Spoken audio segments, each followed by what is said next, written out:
संचालन कर रहे राकेश ओझा जी और आनंद सिन्हा जी, सुमित श्रीवास्तव जी, रिमझिम और कंचन कुमारी और पटना महानगर संयोजक अजय कुमार मुन्ना जी, इस सभागार में उपस्थित तमाम ऐसे खिलाड़ी जिनको आज देखकर कहीं अपने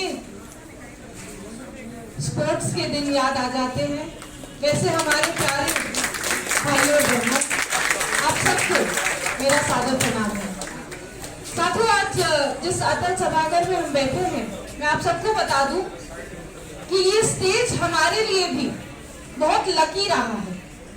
जब हम पहली बार अंतर्राष्ट्रीय पदक जीतकर आए थे, तो इसी मंच पर भारतीय जनता पार्टी द्वारा हमारा सम्मान हुआ था और उसी सम्मान के बाद जो आगे कॉमनवेल्थ गेम्स का मेडल हमने जीता, वो सम्मान समारोह के बाद जीता।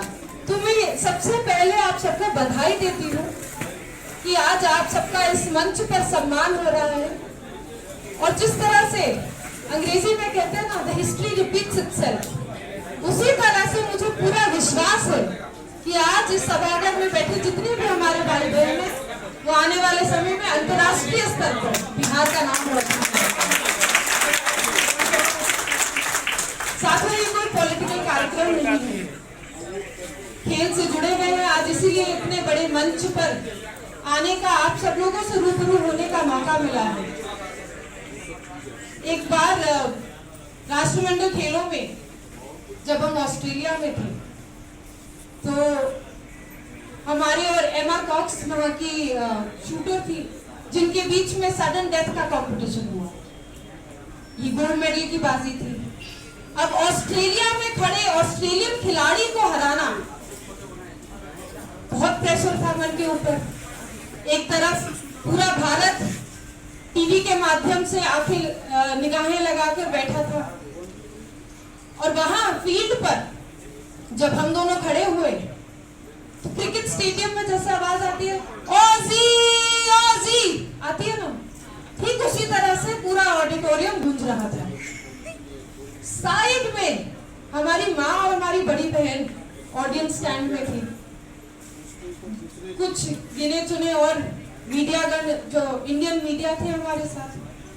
तो जहां एक तरफ ऑस्ट्रेलिया का नारा जोर जोर से लग रहा था और ऑस्ट्रेलियन फ्लैग उड़ रहा था, वहां हल्की सी आवाज, लेकिन उतनी ही मजबूती से साइड से आई, भारत माता की जय! भारत माता की जय! और उसी भारत माता की आवाज ने हमारी हौसले को दोबारा बुलंद किया। जब वो स्वर्ण पदक हमने जीता, जब भारत का तिरंगा अंतर्राष्ट्रीय स्तर पर लहराया गया, जब राष्ट्रगान हुआ, तो उस पोडियम पर हम अकेले नहीं खड़े थे।